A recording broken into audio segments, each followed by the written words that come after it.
Hey everyone, welcome back to our channel. Today I'm gonna show you how to delete Instagram account.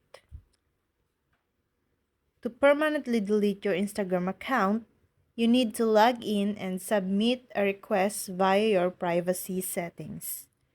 Instagram will provide a deletion date, which will be 30 days after your request. During this period, your account won't be visible.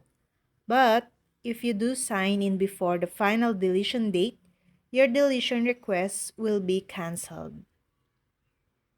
Here's how to delete Instagram for your phone in 5 easy steps. Go to your account profile, then tap the three lines at the top right corner. Tap on Settings and Privacy. Open Account Center.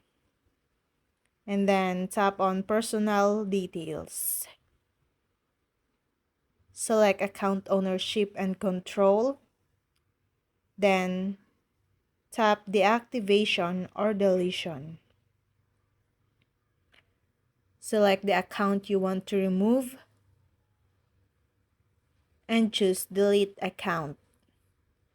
Then tap Continue.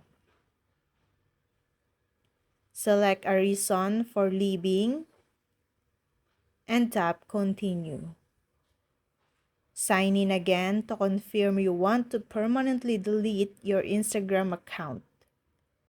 But how can I back up my data before deleting Instagram? Instagram has a tool to create and download the backup of your entire account, including all your photos, histories, and videos. And that's all. I hope this video helped you guys. For more videos, subscribe to our YouTube channel. Thank you for watching. See you again.